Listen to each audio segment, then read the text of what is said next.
Voy a compartir el plan de curso primero para trabajarlo y verlo con los hermanos. Aquí está el plan de curso de evangelismo y discipulado. Comenzamos con esta materia de evangelismo y discipulado el 6 de octubre, hoy día, y finaliza el 10 de noviembre. Luego de finalizado esta materia de evangelismo y discipulado, para los estudiantes del día jueves terminan con teología práctica, con 3 semanas de clase, son seis clases, 6 semanas, son 6 clases en total con teología práctica para finalizar o concluir el año. En el plan de curso, que ya está corregido, porque me había equivocado, no estaba completo, lo había enviado muy rápido. Tenemos los objetivos, el contenido temático del curso, los temas que vamos a estar trabajando. Y en el sistema de calificación, las pruebas escritas son 2, 40% que va a la nota final. Informe de lectura son 40% también, son 2 informes de lectura. Y una disertación, 20% de la nota final, una sola. Tenemos acá la descripción de los informes de lectura. Se debe leer los siguientes libros y entregar un informe de lectura de cada uno según el formato que será entregado por el profesor, que es el mismo formato de siempre, de las 3 hojas o 3 páginas. La primera parte, mapa conceptual o bosquejo. Segunda parte, un resumen de todas las páginas. Y luego una opinión crítica de la lectura que nosotros vamos a trabajar. El primer libro de McRaney, El arte del evangelismo personal, de las páginas 99 a 216. Y el segundo de Ogden, discipulado que transforma el modelo de Jesús, de la página 67 a la 149. Y la parcelación de la materia, hoy día trabajamos clase 1 y clase 2, corresponde al 6 de octubre, no hay que entregar nada, el 13 tampoco, y el 20 de octubre se entrega el primer informe de lectura, y el último informe de lectura, según nos entrega el 10 de noviembre. También les envié, acá tenemos una bibliografía del- para profundizar la materia. También le envié a sus correos electrónicos las disertaciones. Le llegó, ¿verdad, hermana Danaí? Sí, hermano, Perfecto. está todo bien. Entonces debe estar en... Todos los hermanos tienen el- las disertaciones. Bien. Ese era el plan de curso entonces, y ahora inmediatamente vamos a comenzar a trabajar con la 1, con la primera clase de evangelismo y discipulado. Parece que alguien más llegó. Quiero verlo. ¿Cómo lo veo aquí? Ah, no, ahí está todo. Ya.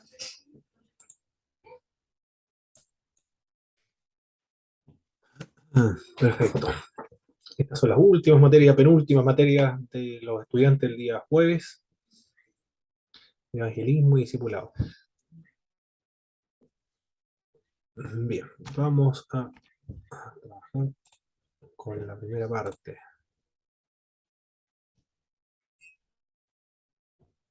Las definiciones de la evangelización. ¿Qué es lo que es la evangelización?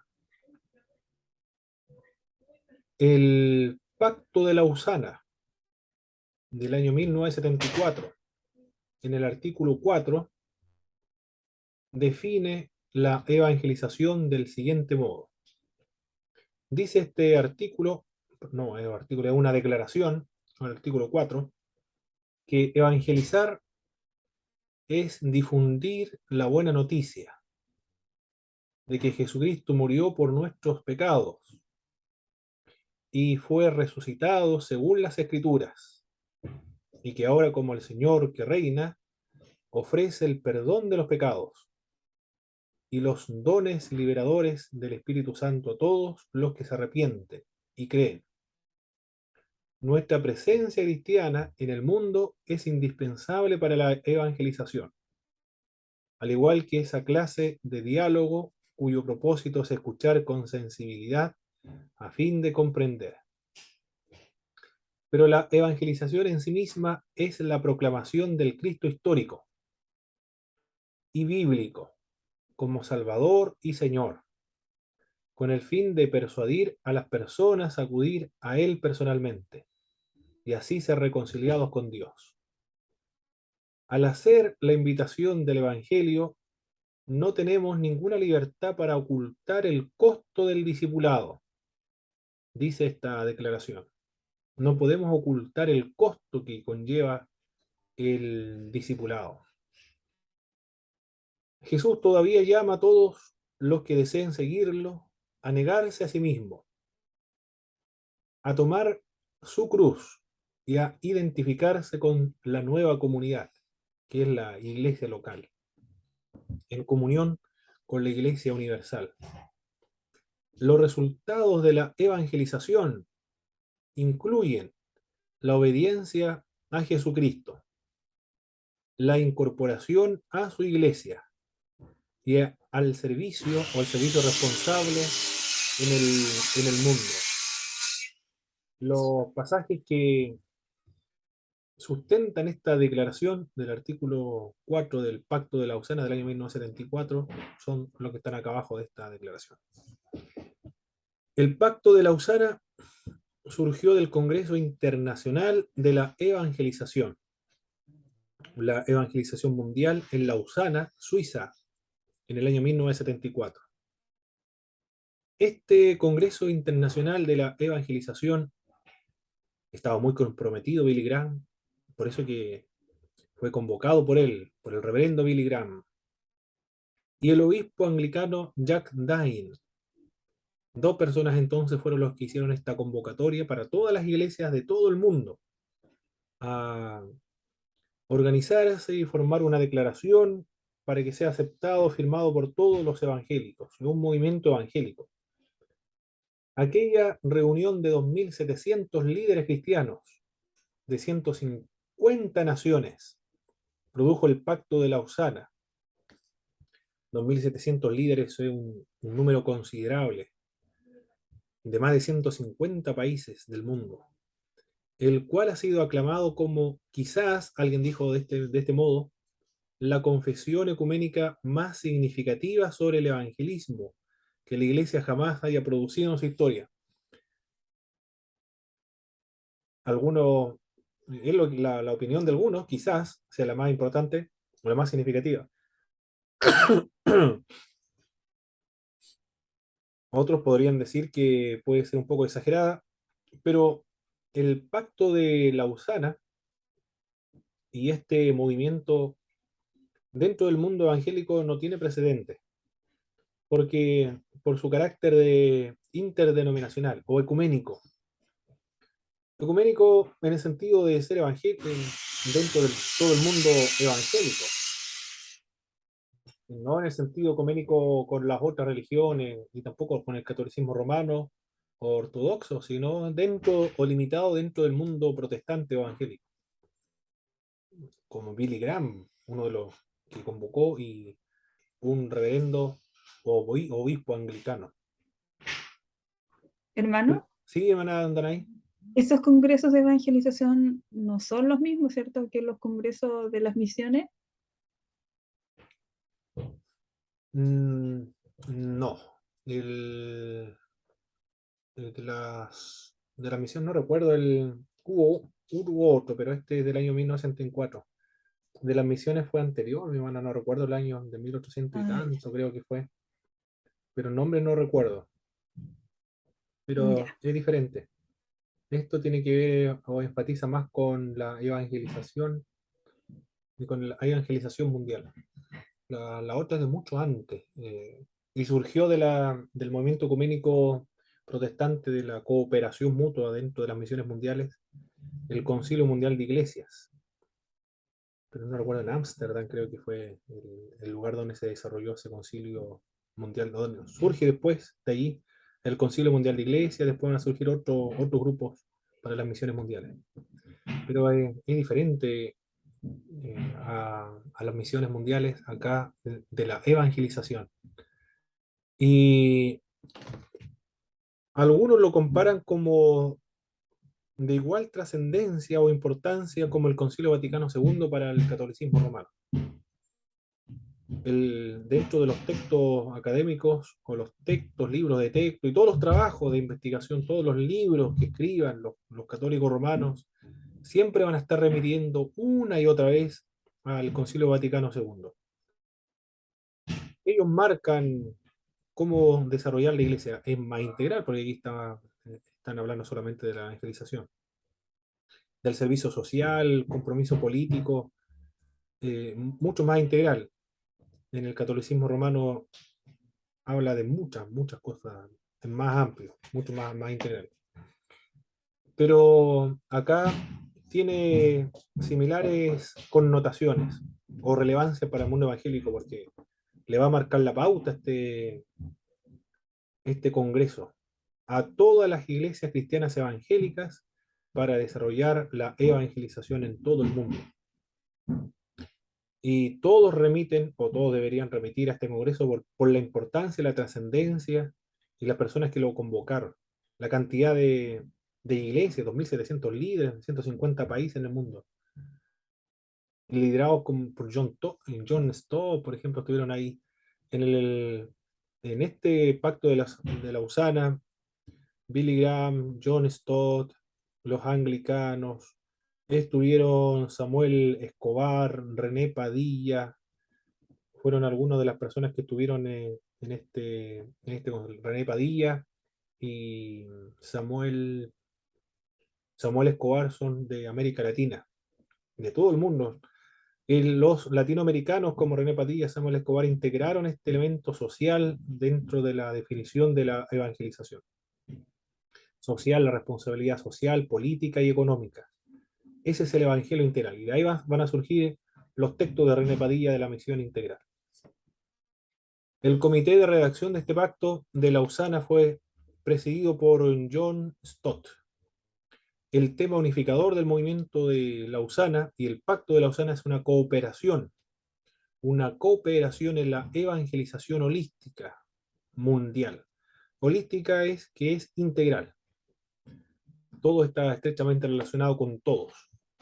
El pacto ha ayudado a definir la teología evangélica y también la práctica, la teología evangélica y la práctica. Y ha establecido el escenario para muchas nuevas asociaciones y también alianzas. En el último día del Congreso, que se firmó públicamente por Billy Graham y el obispo anglicano Jack Dyen, de Sydney, Australia.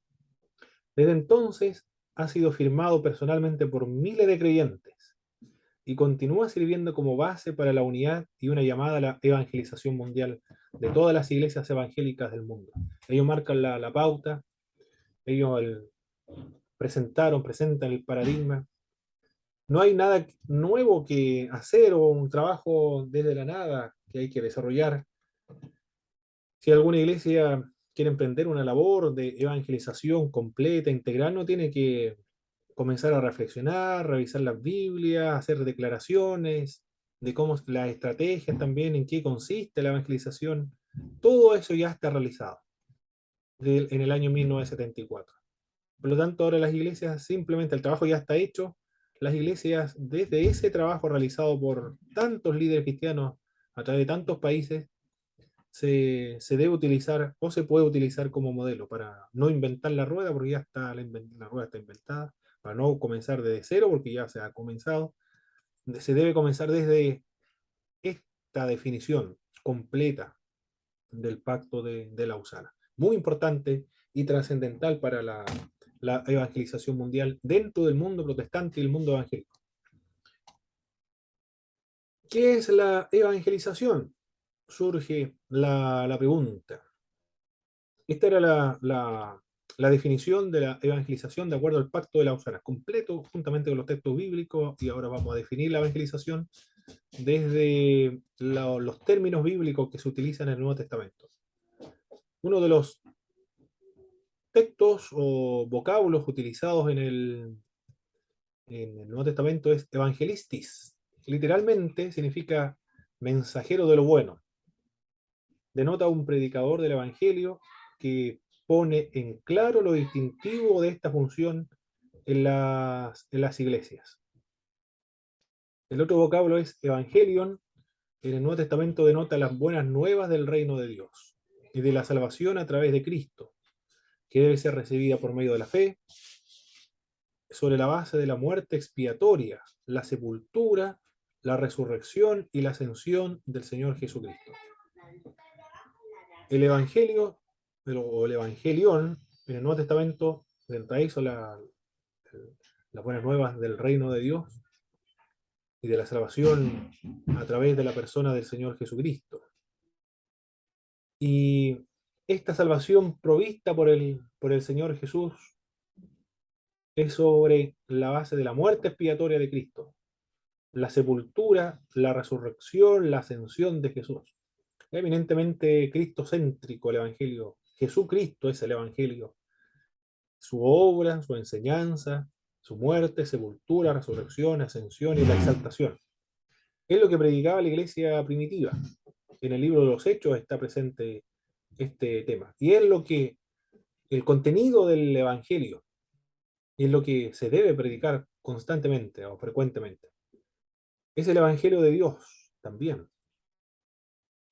Y este Evangelio es acerca de su Hijo Jesucristo, como escribía el apóstol Pablo al libro de los Romanos. Jesucristo es el Hijo de Dios, no en el mismo sentido como son los ángeles, los seres humanos, o los representantes de Dios, sino por su naturaleza, por su esencia, por las características que el texto sagrado nos relata, por los atributos divinos que posee, y porque está en la esencia de Dios Padre, y en él radica la plenitud de la deidad. Es el Hijo de Dios, es su Hijo. Dios tiene hijos, pero son adoptados, o porque son sus elegidos para formar la nación, su pueblo, pero su Hijo es por naturaleza y por esencia, porque comparte la misma sustancia con el Padre. Y a Jesucristo se le llama nuestro Señor Jesucristo, es nuestro Señor, nuestro amo. El mismo vocablo utilizado para Jehová en el Antiguo Testamento se utiliza ahora en el Nuevo Testamento para hablar acerca de Jesucristo. De este Cristo es el que se debe informar o se debe comunicar cuando se predica el Evangelio. La gracia de Dios también, el regalo de Dios, la gloria de Dios, bendito, vuestra salvación. Todo eso es lo que comentan una y otra vez los escritores bíblicos, como Pablo, como Pedro, Lucas en el libro de los Hechos, Marcos cuando escribe el libro de Marcos. De eso hablan los escritores del Nuevo Testamento. Y también hay algunos verbos, los verbos utilizados para hablar acerca de la evangelización son evangelizo, traer o anunciar buenas nuevas. Se usa en voz activa este término. En Apocalipsis capítulo 10, verso 7, anunció o predicarlo. Voz activa, ¿a qué se refiere la voz activa? La acción lo está realizando el sujeto o el que está llevando o lleva las buenas noticias, el heraldo. Pero también se utiliza en voz pasiva, de las cosas que deben ser proclamadas como gratas nuevas, de las personas a las que se les es hecha la proclamación. Y también se utiliza este término de evangelizo en voz media, especialmente el mensaje de la salvación, con un objeto personal, ya bien la palabra predicada o con una preposición de las personas que han sido evangelizadas. Voz activa, el sujeto lo realiza, la acción la realiza el sujeto. La voz media, la acción se realiza sobre el sujeto, lo está realizando sobre el sujeto. Y la voz pasiva, la acción lo recibe el sujeto. Esos son los verbos utilizados en griego. O los modos, los distintos modos. ¿Qué es la evangelización? Las siguientes frases describen los sujetos o la naturaleza o alcance del mensaje. Uno de los términos que en griego aparecen frecuentemente es keruso, o predicarlo como un heraldo. Viene de la proclamación. o el hablar públicamente, queruso, predicarlo como un heraldo. Otro de los vocablos que se utiliza es laleo, es simplemente hablar. Cuando el apóstol Pablo está predicando en el libro de los Hechos, extendió su mensaje hasta el otro día, de modo que un joven estaba sentado en la ventana escuchando atentamente el mensaje de Pablo, se quedó dormido y se cayó, y murió cuando cayó del segundo piso. En ese texto el escritor Lucas está utilizando queruso para referirse a la acción que estaba llevando a cabo el apóstol Pablo. Queruso, es decir, estaba proclamando la palabra de Dios. Pero también estaba el apóstol Laleo, estaba haciendo un discurso de tono familiar, estaba hablando. Y también homilein, el otro vocablo que se utiliza en ese texto del libro de los Hechos. Queruso, laleo y homilein. Por lo tanto, estos términos, laleo, queruso o homilein, son sinónimos para referirse a esta acción de la presentación del Evangelio, hablar acerca del Evangelio. Lo que se está haciendo, se está evangelizando, dando a conocer las buenas noticias acerca de Jesucristo. El otro término es diamarturomai, testificar exhaustivamente, dar testimonio acerca de Jesús. Evangelizo, predicar tanto a los incrédulos como a los creyentes. Y catangelo, anunciar, que es mensajero, que viene de angelo, o ángel mensajero. Catangelo, una persona que lleva un mensaje o que anuncia el mensaje. Esos son los vocablos que son utilizados en el Nuevo Testamento para referirse o describir la evangelización. También hay que notar que en las Escrituras la evangelización es tanto para los creyentes, como en el libro de Romanos, por ejemplo, se escribe el libro de los Romanos para personas que son creyentes, como también para los incrédulos. En Romanos Pablo dijo que estaba pronto para anunciar el Evangelio también a vosotros los que estáis en Roma. Pero los cristianos que están en Roma ya son creyentes. Le anuncia el Evangelio por medio de la carta a los romanos. Romano es una magnífica exposición del Evangelio, apropiada para personas que son creyentes, como para los incrédulos. Por lo tanto, la evangelización es tanto para creyentes como para incrédulos. Cuando más crecemos espiritualmente, más profundo se hace el Evangelio. Cuando más se madura en la fe, más profundo es las implicancias, la comprensión del Evangelio. Y lo que quieren profundizar su fe, van a también a profundizar la madurez y el crecimiento espiritual, el crecimiento cristiano. Por eso es que se debe anunciar el Evangelio para profundizar la fe. Aunque resulte raro, aunque resulte extraño, es bíblico hablar de evangelizar a los cristianos. Hasta los más maduros de la fe necesitan que el Evangelio les sea predicado con toda su simplicidad, pero a la vez con toda la profundidad que conlleva el mensaje del Evangelio. Permanentemente se debe estar hablando acerca de la salvación, del arrepentimiento, de la fe, de la regeneración, de la justificación, de temas que son elementales o básicos, de la muerte, la resurrección, la ascensión de Jesucristo, porque era un tema frecuente o recurrente en el libro de los Hechos. Y además que el ser humano, caracterizado por la naturaleza pecaminosa, necesitamos que una y otra vez se nos recuerde la obra de Jesús de Nazaret. Esas son las razones por las que una y otra vez se debe hablar del Evangelio a los creyentes. Mientras estemos en esta tierra, siempre necesitamos los creyentes o necesitaremos los creyentes que se nos predique el Evangelio, las buenas nuevas, dice un autor muy importante, de un escritor de evangelismo personal, Watson, del año 1978, un poco antes de que se firmara el pacto de un poco después del pacto de Lausana. El verbo evangelizar es inseparable de la demostración. La predicación se demuestra, no solo se verbaliza, se demuestra. El verbo evangelizar se usa 52 veces en el Nuevo Testamento. 52 veces. Incluso 25 usados por Lucas y los 21 usados por el apóstol Pablo. Significa anunciar las buenas nuevas o proclamar o traer las buenas noticias.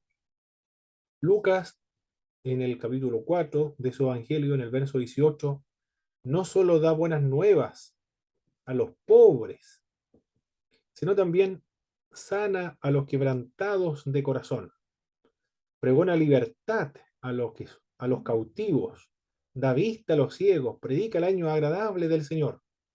Eso es lo que menciona Lucas.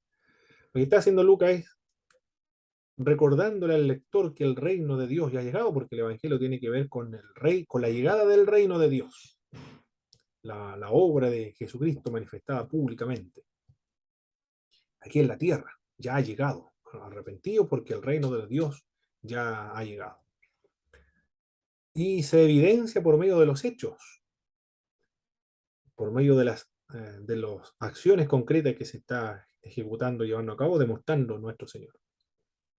Lucas, en el capítulo 8, vemos a Jesús predicando, el vocablo que se va a utilizar ahí es querusón, y anunciando el evangelio del reino.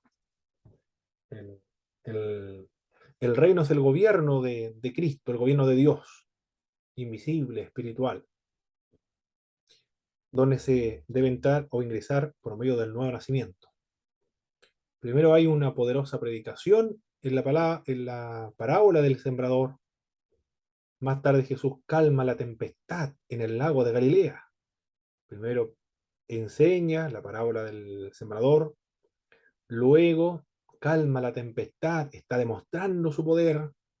Los discípulos, los que están viendo esta escena, luego echa fuera una legión de demonios, una multitud, miles de demonios. Más tarde sana a la mujer con flujo de sangre.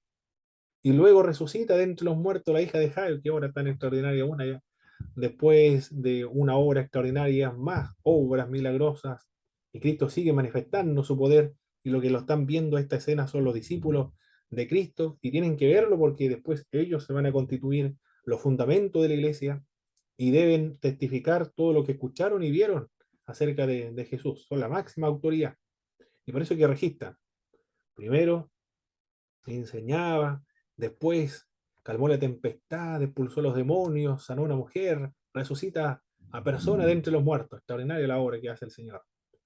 La información del Evangelio nos aclara que no podemos separar en el ministerio evangelístico de Jesús la proclamación. Lo que está haciendo Él es proclamar el Evangelio. Lo proclama, pero también el Evangelio lo está demostrando al hacer obras que satisfacen las necesidades del ser humano. Proclama y demuestra, predica y acciona, es decir, dice y también hace, lo demuestra. Por eso el apóstol Pablo, cuando llega el Evangelio a algunas iglesias, dice que predicó el Evangelio acompañado de prodigios y milagros con poder en el Espíritu Santo. Es decir, las obras que conllevaba la predicación del apóstol Pedro o Pablo, todos los apóstoles, les servía como señales de la autenticidad del mensaje que estaban llevando a cabo. Marcos también nos relata la verdad de la proclamación demostrada por las obras de poder. En el capítulo 1, verso 14, Jesús predica el Evangelio. Luego sigue una serie de incidentes cuando demuestra la realidad y el poder del Evangelio. Un hombre es liberado de un espíritu inmundo. La suegra de Simón es sanada. Muchos otros son sanados de sus enfermedades y demonios son echados. Un leproso es sanado, o el limpiado, un paralítico se pone en pie. En el momento en que Jesús predica la palabra de Dios. Mientras está predicando, se están produciendo estas obras extraordinarias de milagro, de poder. En los evangelios vemos que la predicación nunca fue una mera proclamación de palabras. No es solo una verbalización o comunicación o información, sino que siempre está acompañada de hechos, obras y acciones.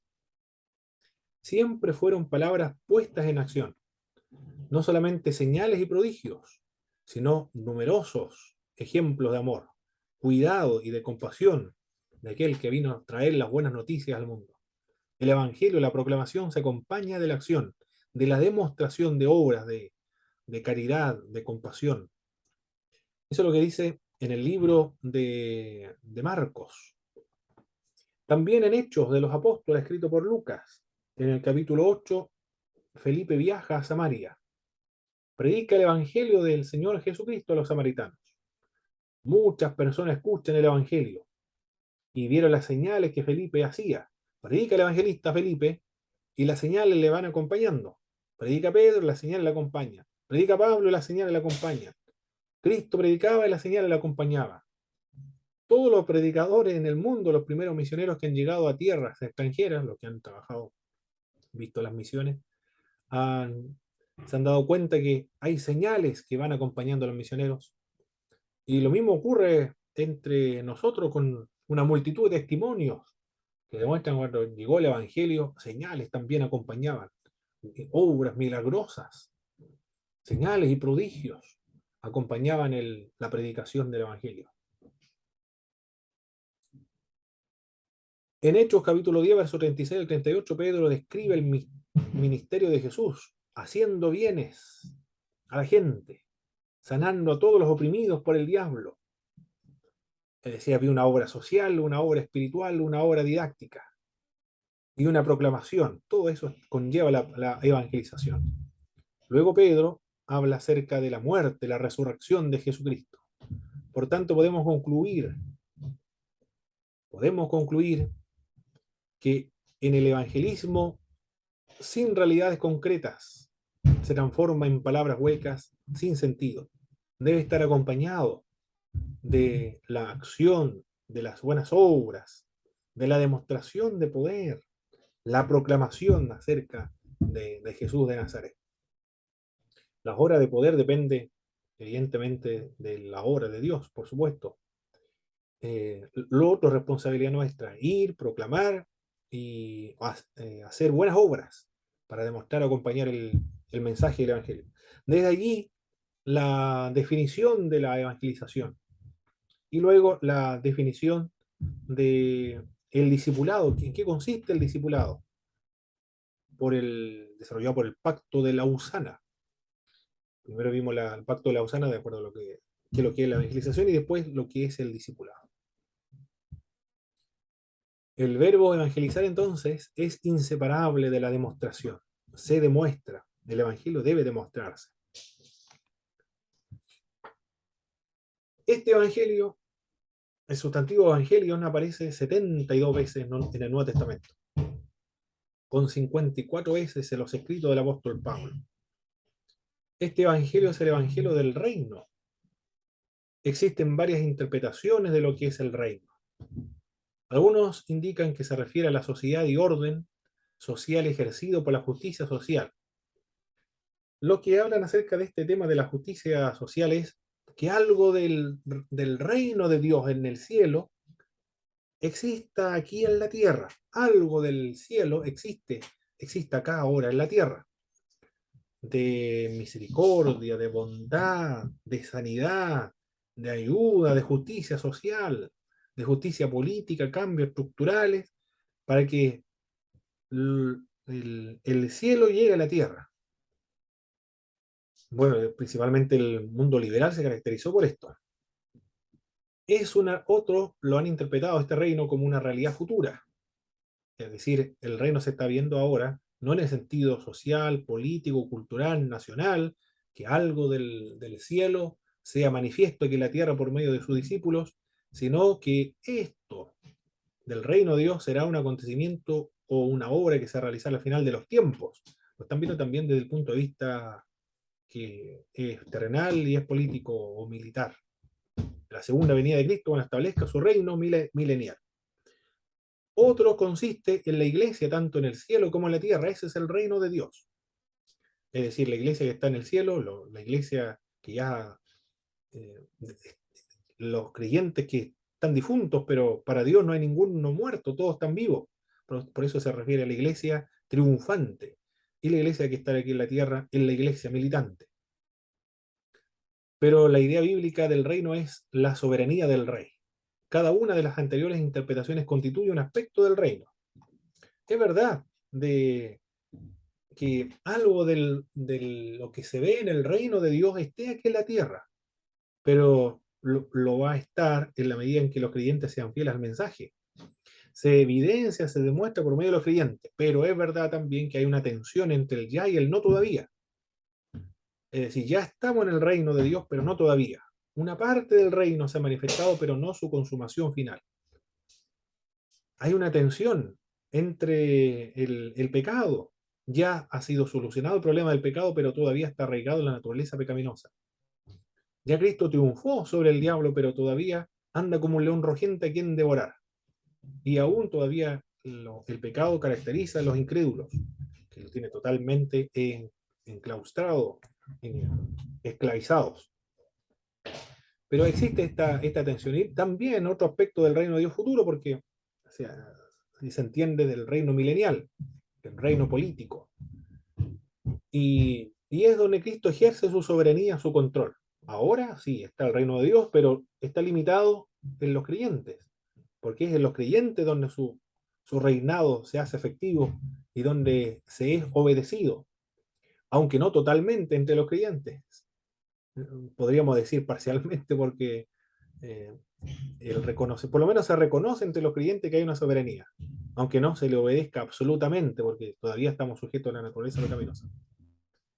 Pero son aspectos de lo que han definido qué es el reino de Dios, son aspectos del reino de Dios, la soberanía de Cristo en los creyentes, y algún día en todas las naciones que se han convertido o que hayan sido salvas. Eso es el Evangelio y eso es lo que se debe predicar, que Cristo debe gobernar, reinar y someterse a aquellos que quieran convertirse a su soberanía y hacerse discípulo.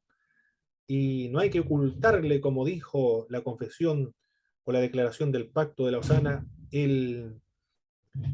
lo que cuesta el ser discípulo, porque hay que morir, tomar la cruz y seguirle y negarse a sí mismo también. Es el Evangelio de Dios. Y también, eso es el Evangelio. Primero es el reino, es el Evangelio del reino, es el Evangelio de Dios, porque nos enseña acerca de un Dios infinito. Aquí hay que recordar lo que creían los ateos acerca de Dios. Este Dios infinito. No tiene límites. Es ilimitado. Eh, también que desea ser nuestro Padre. Somos sus criaturas, pero sus hijos, para ser hijos, se deben someter a, al reinado de Jesucristo y deben nacer de nuevo. Nacer de Dios para ser hijos de Dios. Son las buenas nuevas de parte de Dios, porque Él toma la iniciativa en revelarse. Se ha revelado al ser humano la persona de Jesucristo y siempre se ha revelado de manera especial por medio de la Escritura. El hombre jamás podría conocer a Dios por sus propias fuerzas, eh, eh, porque somos pecadores. Si Dios no se hubiese dado a conocer, no le podríamos conocer jamás. Por eso es el Evangelio de Dios, porque proviene de Él y Él se ha autorrevelado a los seres humanos. Aquella revelación de Dios solo se encuentra en las Sagradas Escrituras. Es la revelación especial de Dios, solo se encuentra en la Escritura. Cualquier otra noción acerca de Dios fuera de la revelación escritural o fuera de la Escritura es errónea. Son interpretaciones o distorsiones de los seres humanos de otras religiones. Y se convierte en el Evangelio del hombre. Solo la Escritura Sagrada, la Biblia, enseña del verdadero y auténtico Dios, sin errar en cuanto a la definición de Dios. Es el Evangelio de Dios entonces, que enseña acerca de Dios. Es el Evangelio de Jesucristo, porque Jesús fue el que lo trajo al mundo. Por eso es el Evangelio de Jesucristo. Sin Él, de ningún modo habría buenas nuevas, porque las buenas nuevas son Él, que Cristo vino al mundo a salvar a los pecadores, a ser nuestro sustituto, porque Jesús personifica el Evangelio. Él es el Evangelio.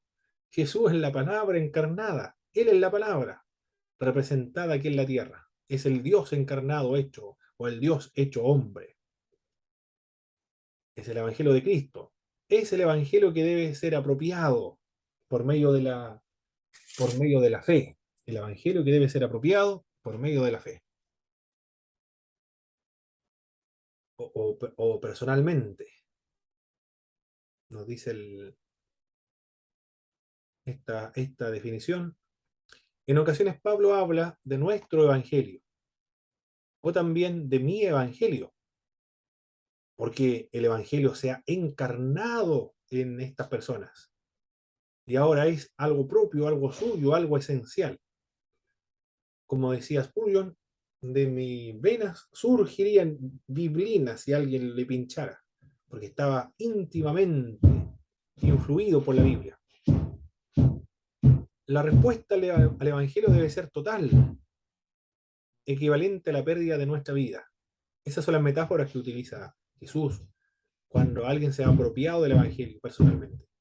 Se niega a sí mismo, pierde su vida, sin sentirse avergonzado del Evangelio, haciendo todo por causa del Evangelio, estando además dispuesto a abandonar casa y familia por el Evangelio.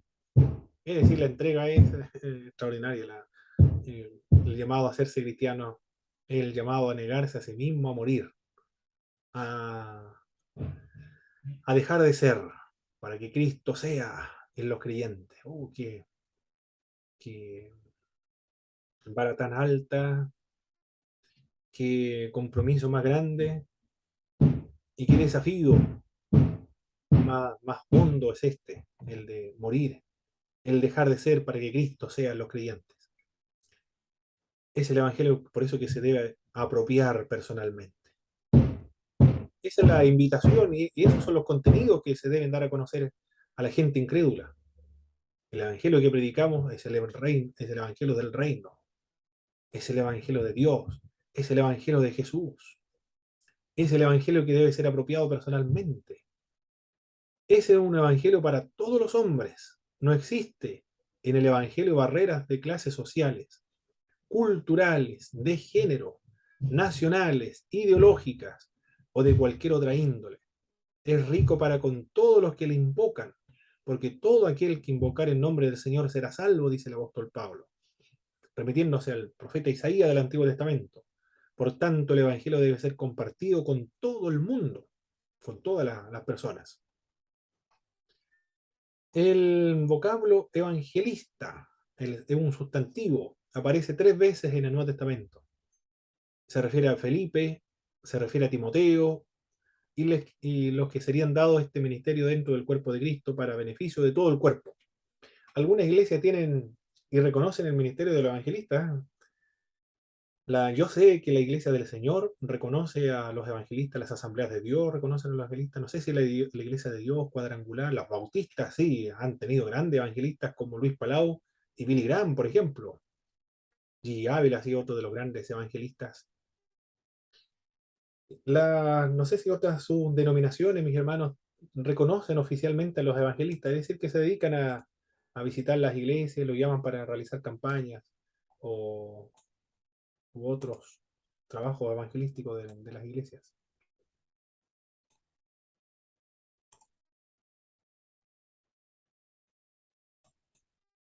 Sí, hermano, también.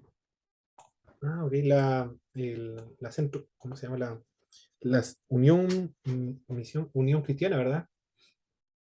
Su denominación. Sí, hermano, así se llama. También tiene evangelistas, mira, ve qué lindo, qué bueno, no sabía, Sí, ya, qué sí, cada bueno. cierto tiempo se nombran evangelistas ahí acorde a cómo se van desarrollando y así sucesivamente. Ya. Ah, ok. Ok, mira, mira, qué bueno, ¿eh? Qué bueno. Bueno, es algo formal, es un nombramiento formal el evangelio. La Iglesia del Señor, yo sé, la corporación Iglesia del Señor tiene también sus propios evangelistas. Bueno, este es un ministerio que estaba presente en el Nuevo Testamento. Por tanto, aunque el evangelismo es responsabilidad primordial de toda la Iglesia, y en este sentido todos los cristianos están comprometidos en el evangelismo, no todos los cristianos son llamados a ser evangelistas, porque ya esto es un llamamiento más especial. Así como todos somos misioneros, pero hay algunos que tienen ese don. Todos desarrollan el ministerio pastoral, pero solo algunos son pastores. Todos enseñan acerca de Dios, pero solamente los dones están limitados para algunos. Y así podemos seguir enumerando una multitud de otros dones espirituales. Todos somos responsables de servir, pero algunos tienen el don de servicio. Todos somos responsables de presidir, pero algunos tienen ese don de presidir. Y así. Así también todos somos responsables de la evangelización, pero algunos tienen el don de evangelista. Continuemos. La proclamación. Kerusein es el vocablo en griego, kerusein, que viene de kerigma, proclamación verbal público del Evangelio. Es predicar como un heraldo o proclamar. Predicar este vocablo para nosotros se ha perdido su significado original, ya que hace pensar en un discurso más o menos personal o más o menos doctrinal y teórico, que es dirigido a un grupo de cerrado de creyentes convencidos dentro del recinto de la iglesia. Y esto es justamente lo opuesto de lo que debe indicar y de lo que la palabra original significa. Una proclamación hecha por un heraldo, por un pregonero, a plena luz del día, al son de la trompeta, al corriente, dirigir a todos, porque viene el rey mismo. El principal requisito de un heraldo es la absoluta fidelidad. El heraldo no debe expresar sus propias ideas, el predicador, sino entregar un mensaje que le ha sido confiado. No se le pide opinión acerca de las preguntas en discusión. Es solo el intérprete de quien le ha dado un mandato. Esa es la característica de reunir este predicador. Predicación, querigma, proclamación hecha por un heraldo denota un mensaje, una predicación, la sustancia de lo predicado, en contraste con el acto de la predicación. Significa algo diferente para cada persona, la predicación. El término predicar se usa a menudo en el contexto de la predicación pública, es decir, para referirse al ministro que, que predica en una iglesia, comparte el sermón. Sin embargo, el término también se puede usar para describir a una persona que proclama las verdades del Evangelio a otra persona no creyente. El término predicar, entonces, se puede entender una predicación dentro de una iglesia para creyentes o el mensaje a una persona incrédula. En esos dos sentidos se puede entender este término predicar y así como es como se entiende actualmente. El predicador es Querux, predicador heraldo, se usa del predicador del Evangelio, de Noé, como predicador de justicia o pregonero de justicia. En el Nuevo Testamento, las formas del verbo griego queruso significa anunciar o proclamar. Son las expresiones más comunes que describen la predicación del Evangelio. Mateo usó una forma de este verbo cuando escribió: en aquellos días vino Juan el Bautista, predicando en el desierto de Judea y diciendo: arrepentíos, porque el reino de los cielos se ha acercado. Otro ejemplo se encuentra en Mateo capítulo 13, verso 10, cuando Jesús declaró: y es necesario que el Evangelio sea predicado antes a todas las naciones. El apóstol Pablo repitió el término dos veces en un pasaje cuando escribió: ¿cómo pues invocarán en aquel en el cual no han creído? ¿Cómo creerán en aquel de quien no han oído? ¿Y cómo irán sin haber quien les predique? ¿Y cómo predicarán si no fueren enviados? Como está escrito: cuán hermosos son los pies de los que anuncian la paz, de los que anuncian las buenas noticias. Jesús ha dejado exclusivamente a sus seguidores el reto de predicar el Evangelio. Solo ellos, los cristianos, son responsables de completar la tarea. Los cristianos son nombrados como heraldos de las noticias más importantes que la humanidad necesita hoy. Si los seguidores de Cristo no completan la tarea, esta seguirá siendo una tarea inconclusa. Si no somos nosotros, entonces ¿quién? Dijo alguien que estaba estimulando a la congregación a predicar el Evangelio. Si no somos nosotros, entonces ¿quién? Y si no es hoy, entonces ¿cuándo no se va a predicar el Evangelio? Si no somos nosotros, entonces ¿quién? Y si no es hoy, entonces ¿cuándo? Muy bien, eso es esta parte de lo que teníamos que ver en esta clase. Y vamos a dar un repaso de lo que estuvimos viendo.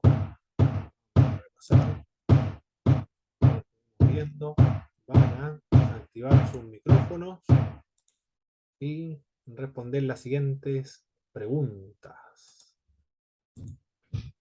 Defina los siguientes términos. Evangelistis. ¿A qué se refiere este término evangelistis? Un mensajero de lo bueno. Perfecto. Mensajero de lo bueno. Evangelion.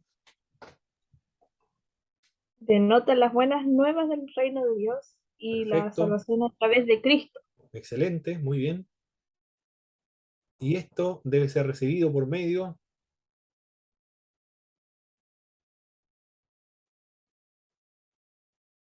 de la fe, y está basado sobre la muerte expiatoria, la sepultura, la resurrección y la ascensión del Señor Jesucristo. Siempre debe predicarse estas doctrinas fundamentales de la fe cristiana.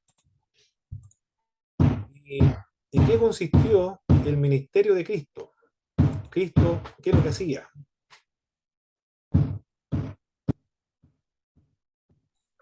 El ministerio de Cristo consistió en anunciar y demostrar Perfecto. el Evangelio. Anunciaba y lo demostraba. El Evangelio, excelente.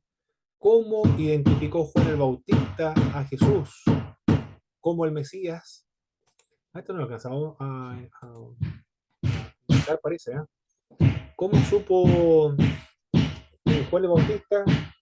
Mandó a sus discípulos y le dijo: vayan a preguntar a Jesús si él es el Mesías o no es.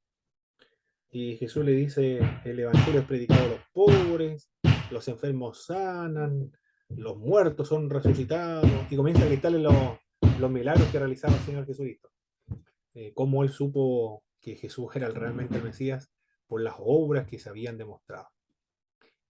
¿Qué enseña Pablo en Romanos referente a la predicación? La predicación es acompañada por medio de La demostración. también. Perfecto, la demostración. Por medio de la demostración. Una y otra vez, por medio de Cristo, por medio de Juan el Bautista, por medio del apóstol Pablo, vemos que el Evangelio se demuestra. ¿Qué es el Evangelio? ¿En qué consiste o de qué trata? Es el Evangelio de... Es el evangelio del reino. Muy bien. Es el evangelio de Dios, de Jesucristo. Perfecto. Que debe ser apropiado personalmente mediante la fe. Excelente. Y es para todos los hombres. Es el Evangelio para todos los hombres. Ese es el Evangelio que debemos predicar una y otra vez, mis amados. Originalmente, ¿qué significaba el vocablo predicar? Originalmente, la etimología de la palabra. No proclamar. Perdón, no escuché muy bien. Heraldo. Muy bien. O proclamar. El que anunciaba la llegada de un rey. Eso era, o la venida de un rey, de cualquier rey, un rey terrenal. Le avisa a la gente que viene llegando el rey. De ahí viene el vocablo predicar. Perfecto, mis hermanos. Son las 8 en punto. Vamos a descansar media hora y después retornamos a las 8:30. Escuchen los ruidos de fondo, ¿verdad, hermano? Están trabajando todavía aquí. Sí, de algo se escucha. Muy No bien. se le entiende. Perfecto, ya, perfecto. A las 8. De Santiago, que estaba ahí Ah, jugando. se estaba golpeando. Está haciendo escándalo Santiaguito. No, no está Santiaguito ahora. Ya, muy bien, mi estimado hermano. Nos vemos en una media hora Nos más vemos, entonces. hermano. Bendiciones. Bendiciones.